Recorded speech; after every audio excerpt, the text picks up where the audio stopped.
Mas antes do nosso pastor, Deus, Ele levantou um jovem aqui abençoado também, para trazer um testemunho que eu creio que vai impactar vidas nessa manhã.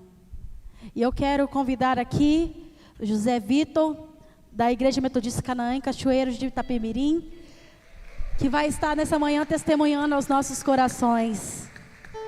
Tenha liberdade, José Vitor. Bom dia, Pai do Senhor.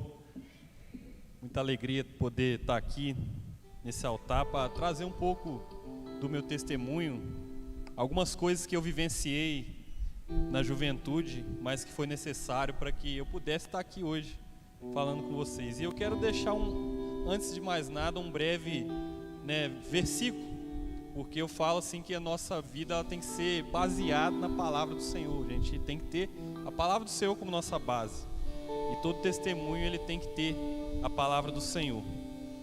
Em 2 Coríntios, no capítulo 12, versículo 7 ao 10, a Bíblia vai dizer o seguinte: e, para que eu não ficasse orgulhoso com a grandeza das revelações, foi-me posto um espinho na carne, mensageiro de Satanás, para me esbofetear, a fim de que eu não me exalte. 3 vezes pedi ao Senhor que o afastasse de mim.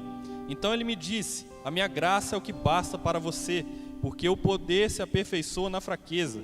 De boa vontade, pois, mais me gloriarei nas fraquezas, para que sobre mim repouse o poder de Cristo.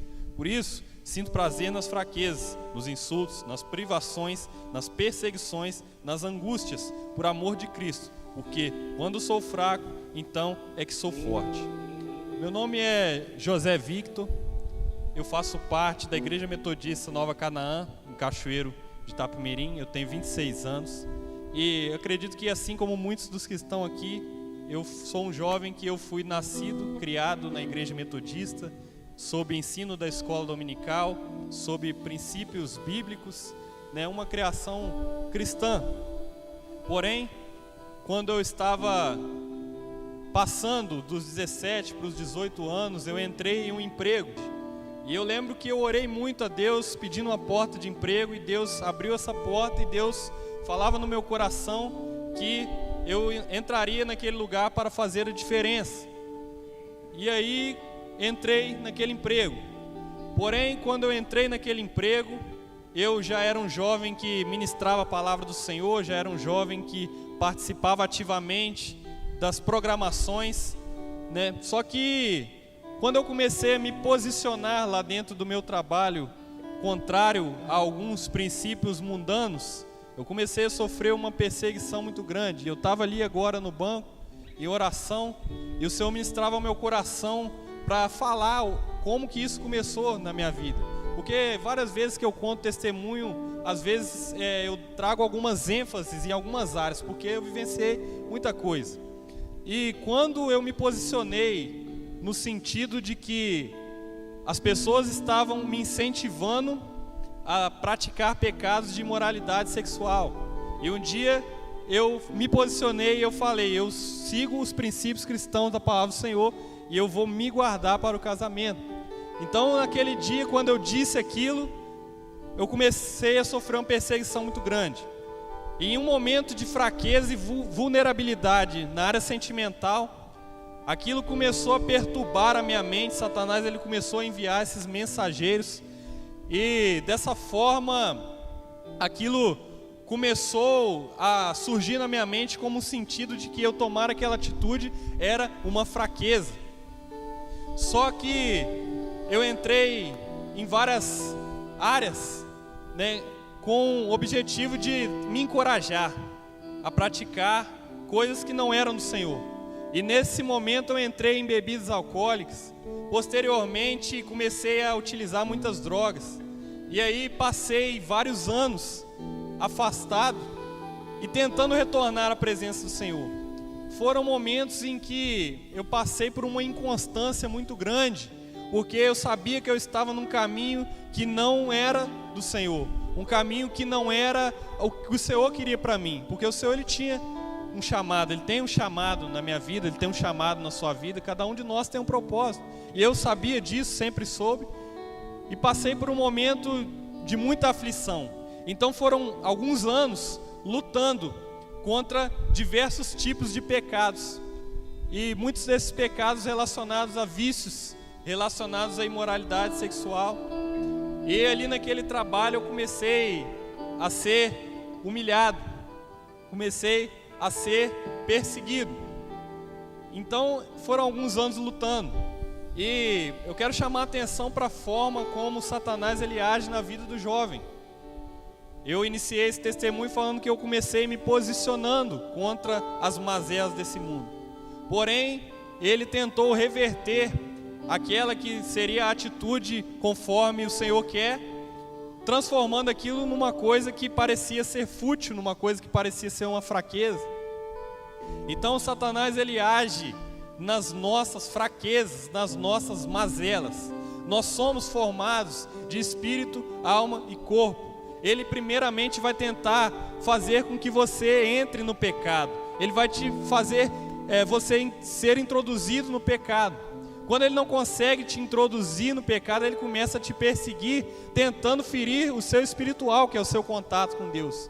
Só que nós, humanos, nós temos também o nosso corpo e a nossa alma. E nós sabemos que a nossa alma muitas vezes está angustiada por talvez traumas de infância, mazelas psíquicas, transtornos comportamentais, diversos medos, angústias. E quando nós estamos enfrentando essas mazelas, ele vai tentar entrar em alguma dessas áreas para te enfraquecer. E foi o que aconteceu comigo. E nós sabemos que também nós temos o nosso corpo, que é a nossa saúde. Muitas vezes nós temos algumas inseguranças. Só que nós somos feitos à imagem e semelhança do Senhor. Então, queridos, o que eu vim passar para vocês aqui hoje de uma forma bem breve é que o Senhor, Ele me tirou desse caminho. Só que como Ele me tirou desse caminho? A partir do momento que eu entendi que a fraqueza para Deus ela é sinal de poder, ela é sinal de força. Então o dia que eu coloquei o meu joelho no chão e falei: Senhor, eu sou fraco, eu sou miserável, eu pequei, eu caí, mas o Senhor pode me libertar. Então foi aí que o Senhor, Ele começou a fazer a obra na minha vida. Então muitas vezes Satanás ele tenta fazer com que nós achamos que ter esse ato de confissão, ter esse ato de arrependimento, ter esse ato de se esvaziar-se de si mesmo e entregar-se para o Senhor é um ato de fraqueza.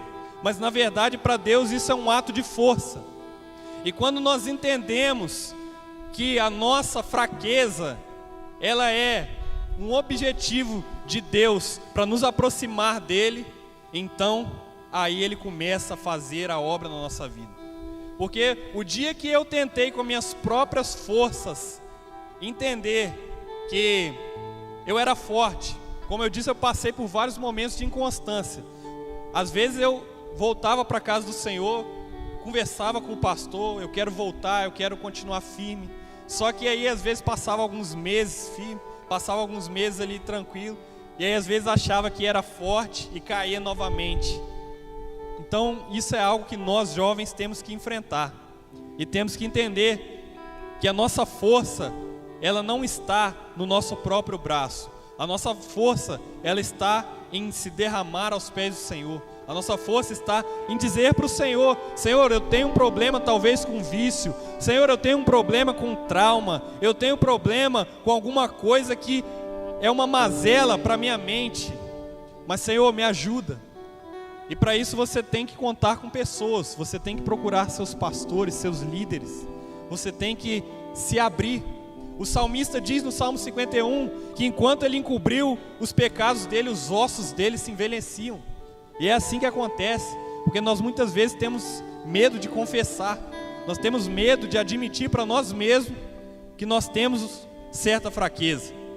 E nós aprendemos aqui com o apóstolo Paulo, que foi um dos maiores, que quando alguém chegava e insultava ele, de repente talvez jogava a fraqueza dele na cara dele, de repente quando ele se sentia fraco, ele não fazia daquilo uma tristeza, mas ele fazia daquilo um objeto de lembrar aquilo que Deus estava cumprindo na vida dele.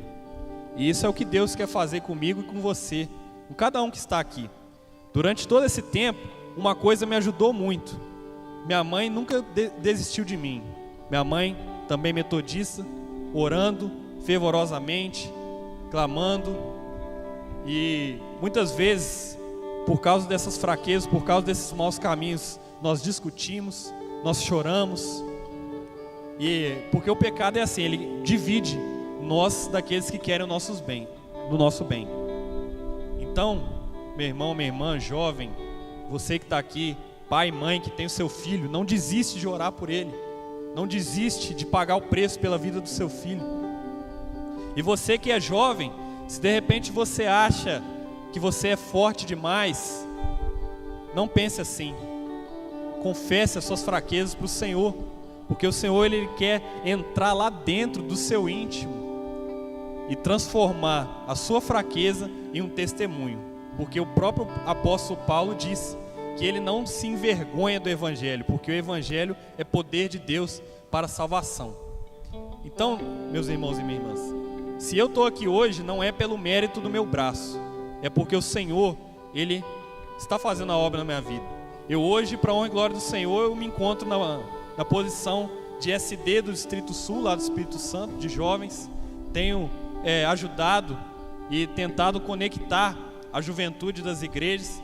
E o Senhor tem me levantado também para o programa de orientação vocacional, para ir em busca do seminário. Então é um caminho que o Senhor tem me chamado, e que Satanás, por meio daquele bullying, por meio daquela perseguição que eu sofri, porque muitas vezes eu fui chamado, então você é um pastorzinho, então você é um servo do Senhor, no sentido de zombar, né? Porque o diabo é assim, ele sabe o que Deus tem na nossa vida, e ele tenta usar o que Deus tem na sua vida como objetivo de te enfraquecer. Então nós temos que vigiar, porque nós somos fortes, como foi lido aqui hoje. Quero que você coloque a mão no seu coração, quero orar pela sua vida. Deus amado, Deus querido, toma aqui, Pai, cada pessoa que está aqui nesta manhã, cada um que assiste em casa, Deus. Não sei, Pai, as mazelas que cada um enfrenta, não sei, Pai, as fraquezas, não sei o que Satanás tem tentado usar para desvirtuar, ó Pai, as pessoas, as juventudes, ó Pai. Mas nessa manhã, ó Pai, na autoridade do nome de Jesus, eu quero repreender toda a seta contrária da vida da juventude, da vida dos jovens, ó Pai, que estão aqui. Eu quero profetizar uma juventude forte, uma juventude que se levanta contra as mazelas do mundo, uma juventude santificada no Senhor, ó Pai, e na Tua palavra, Deus. E que o Senhor possa entrar, ó Deus, nessa manhã e cumprir, ó Pai, o Teu propósito, ó Pai. Que o Teu Espírito Santo entre, ó Pai, e faça uma faxina, Deus. Que o Senhor possa, ó Pai, fazer, ó Pai, o Teu propósito ser estabelecido, ó Pai, em Belo Horizonte, em todo o Brasil, ó Pai. Toma, Pai, em nome de Jesus, cada um que está aqui, ó Pai. Que os pais, as mães tenham força para pagar o preço pelos filhos, ó Pai. E que nós jovens, ó Pai, possamos, ó Pai, ter força para colocar para fora as nossas mazelas, ó Deus. Porque é assim que o Senhor quer entrar, ó Pai, e fazer uma operação em nossas vidas. E assim eu agradeço ao Senhor, ó Pai, por estar aqui hoje, por estar aqui podendo compartilhar um pouco, ó Pai, daquilo que o Senhor tem cumprido na minha vida, Pai. Cumpra, Deus, o Teu propósito, em nome de Jesus. Amém. Você pode colocar sobre os seus pés.